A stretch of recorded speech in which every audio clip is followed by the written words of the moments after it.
तो आज हम लोग पढ़ेंगे क्लास 10 का सबसे इंपॉर्टेंट थ्योरम है जो कि चैप्टर नंबर 6 ट्रायंगल में है। अब देख सकते हैं उसको दो नाम से बोल सकते हैं, एक है थेल्स थ्योरम और एक है basic proportionality theorem BPT theorem. तो आपके एग्जाम में ऐसा आ सकता है कि state and prove Thales theorem या फिर state and prove BPT theorem या फिर स्टेटमेंट लिखा आ सकता है, लेकिन अगर थ्योरम लिखा आएगा तो आपको स्टेटमेंट भी याद होना चाहिए। तो स्टेटमेंट क्या है? If a line is drawn parallel to one side of a triangle, parallel to one side of a triangle, intersect to other two sides at distinct point. The other two sides are divided in the same ratio. The other two sides are divided in the same ratio.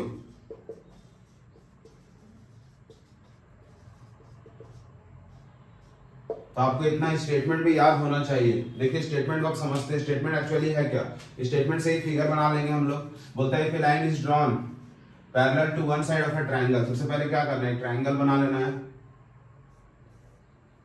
ठीक है। उसके बाद इस triangle को नाम दे सकते हैं ABC। बोलता है कि एक लाइन है जो क्या कर रहा है? पैरेलल हो रहा है। किससे पैरेलल हो रहा है? इस ट्रायंगल के वन साइड से। तो क्या करेंगे? और बोलता है कि इंटरसेक्ट कर रहा है बाकी दोनों साइड को दो अलग अलग जगह पे। तो ऐसे करके एक लाइन निकालना है और इसको इस लाइन को इस लाइन से पैरेलल करना है। ये पहला स्टेटमेंट है। If a line is drawn parallel to one side, इसी वन साइड का बात कर रहा है वो। फिर बोलता है कि इंटरसेक्ट कर रहा है अदर टू साइड। ये जो लाइन है वो इस साइड और इस साइड, अदर टू साइड्स इस साइड और इस साइड को बोल रहे हैं। यहाँ पे क्या कर रहा है? इंटरसेक्ट हो रहा है। इसको डी और ई नाम से बुला सकते हैं। ये दो साइड है। फिर बोलता है कि जो अदर टू साइड है वो क्या हो जाए? डिवाइड हो जाए सेम रेशियो में। मतलब AD by DB बराबर AE by EC। आपको गिवन है कि ये D जो है ये पैरेलल है BC के। तो इसको बनाना स्टार्ट करते हैं। उसके बाद लिखते हैं गिवन क्या है? ABC is a triangle. अब देखते हैं इतने जगह में अटता है कि नहीं भाई। इन विच क्या DE पैरेलल टू BC। ये आपको गिवन है कि DE पैरेलल टू BC है। प्रूफ करना है क्या? AD by DB बराबर AE by EC। ये प्रूफ करना है और ये गिवन है। तो बस यही गिवन है कि अगर एक लाइन एक साइड से पैरेलल होता है तो जिससे हुआ है उसको क्या करें? डिवाइड करते हैं सेम रेशियो में। तो इसको कैसे करेंगे? सबसे पहले कंस्ट्रक्शन कर लेते हैं। कंस्ट्रक्शन क्या करना है देख लीजिए। सबसे पहले ज्वाइन कर सकते हैं ऐसे BE और DC। तो लिख सकते हैं ज्वाइन BE एंड क्या है? BE and DC। उसके बाद यहां से परपेंडिकुलर ऐसे बनाएंगे। इसको भी नाम दे सकते हैं, L दे सकते हैं, ठीक है। तो वहां परपेंडिकुलर या M और N दे देते हैं, ठीक है। यहाँ पे M कुछ भी नाम दे सकते हैं, कोई दिक्कत नहीं। यहाँ पे N, यहाँ भी परपेंडिकुलर तो DM परपेंडिकुलर टू AE या AC भी बोल सकते हैं। DM परपेंडिकुलर टू AC और इधर से क्या है? NE परपेंडिकुलर टू EN भी बोल सकते हैं। क्या है? NE परपेंडिकुलर टू AB देख सकते हैं। अब इसको करेंगे सबसे पहले प्रूफ। बहुत इजी है। ट्रायंगल के प्रॉपर्टी से करेंगे कि एरिया ऑफ ट्रायंगल निकाल के करेंगे। एरिया ऑफ ट्रायंगल होता है half into base into height. देख सकते हैं अगर कोई भी ऐसा ट्रायंगल है तो इसका अगर एरिया निकालना तो ये वाला बेस पता होना चाहिए, ये वाला हाइट पता होना चाहिए। Half into base into height, उसी से करेंगे, ठीक है। यहां लिखते हैं कि एज वी नो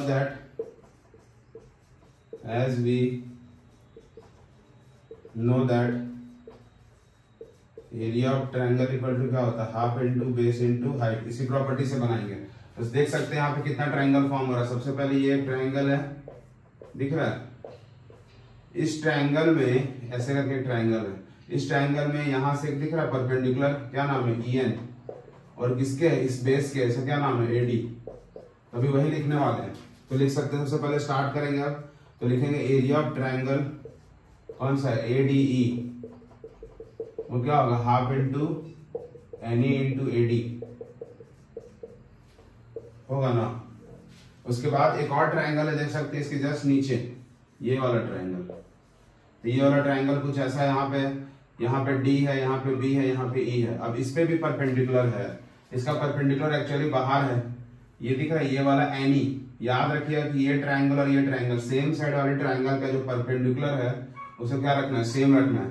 तो इसका परपेंडिकुलर एच से बाहर जा रहा है एक्चुअली, देख लो इस वाले फिगर में फोकस करो, ये एनी बाहर जाएगा। ऐसा भी कभी कभी होता है कि अगर ऐसे कोई ट्रायंगल है इसका जो परपेंडिकुलर है वो बाहर जाता है, इसी तरह परपेंडिकुलर इस ट्रायंगल का ये वाले ट्रायंगल में परपेंडिकुलर बाहर है, ठीक है, याद रखना है।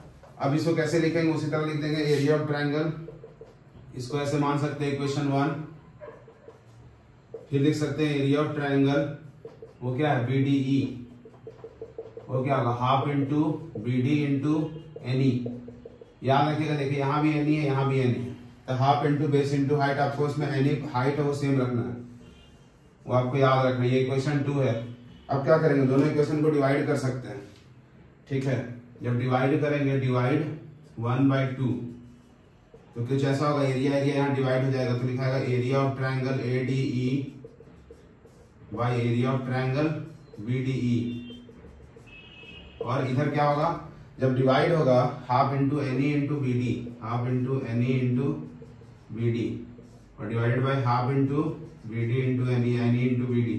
तो ये भी गया और हाफ हाफ भी गया, एनी एनी भी गया, यहाँ AD है ऊपर, ठीक है। अब ये इक्वेशन बन के आया, इसको मानेंगे मेन इक्वेशन।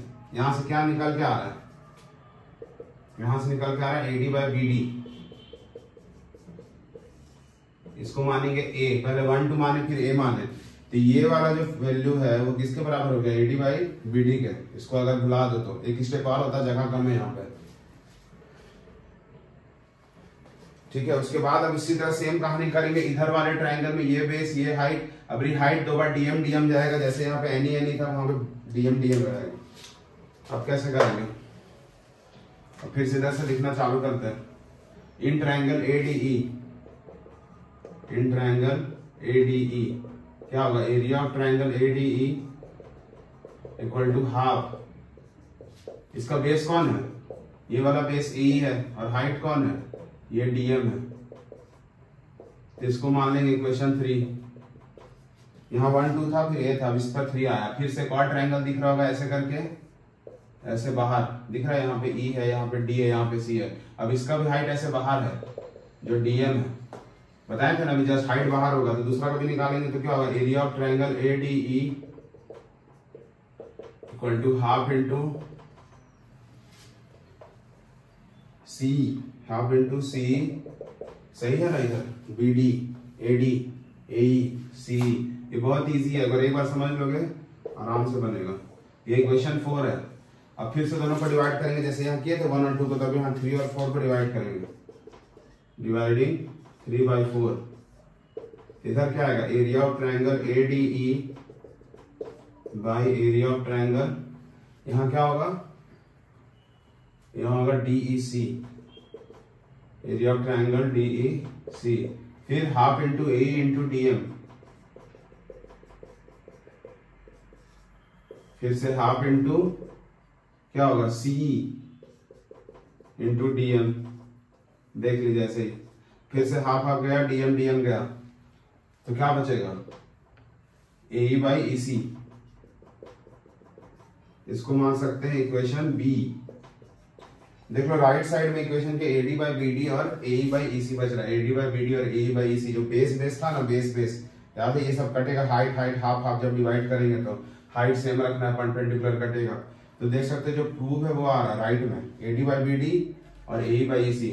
इसका मतलब है जो लेफ्ट वाला पार्ट है यहाँ पे AD और DEC और एरिया, ये वाला पार्ट हटना चाहिए, तो इसके लिए इक्वेशन C एक और आएगा। अब इसमें भी देख सकते हैं कि ऊपर वाला तो इक्वल है ना, ऊपर के दोनों इक्वल, बस नीचे BD और DEC ये दोनों इक्वल नहीं है, तो इसको इक्वल करने के लिए इक्वेशन 3 बनाएंगे, उसमें बोलेंगे कि नाउ एरिया ऑफ ट्रायंगल, ये कौन सा BDE equal to area triangle DEC, ठीक हो। ये कैसे इक्वल होगा, इसका पूरा रीजन होगा, रीजन देख सकते हैं क्या, यहाँ पे बना के दिखा देते हैं। एक्चुअली नीचे का जो फिगर है वो कुछ ऐसा बन रहा है ना, यहाँ पे एक ट्रायंगल है ऐसे, और यहाँ एक ट्रायंगल है, ये 2 ट्रायंगल है।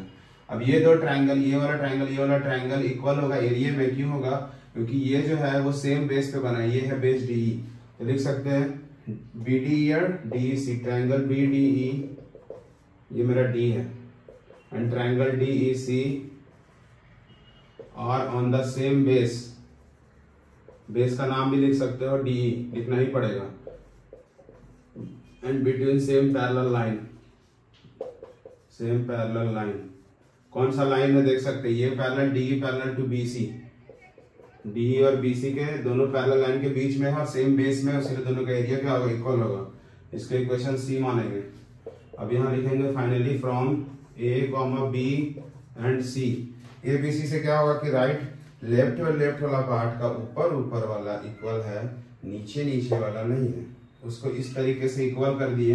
इसे करने से क्या हुआ, लेफ्ट कट गया, कैंसिल हो गया, बस राइट बचेगा, जो कि है क्या, AD by BD equal to AE by EC। यही था आपका प्रूफ, DPT थ्योरम। तो आपको स्टेटमेंट याद रखना है, आप एक बार देख सकते हैं, आपको स्टेटमेंट याद रखना है, ठीक है। ये लिखना है कि पैरेलल है, पैरेलल रहेगा तो गिवन है आपको दो, एक बार 1 इक्वेशन 2, 4 इक्वेशन बनता है ट्रायंगल का। पहला दूसरा से इक्वेशन A निकल के आएगा, जहां पे आपको हाइट सेम रखना और हाफ भी कटेगा, एनी भी कटेगा, AD बाई BD ये वाला पार्ट मिलेगा।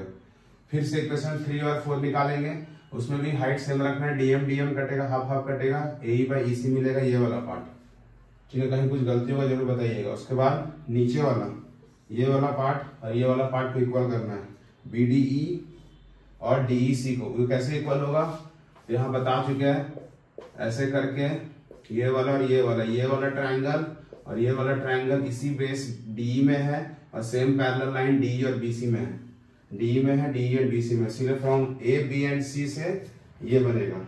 ये बहुत इंपॉर्टेंट थ्योरम है पूरे चैप्टर में, पूरे क्लास 10 में सबसे इंपॉर्टेंट थ्योरम यही है। मिलते हैं फिर।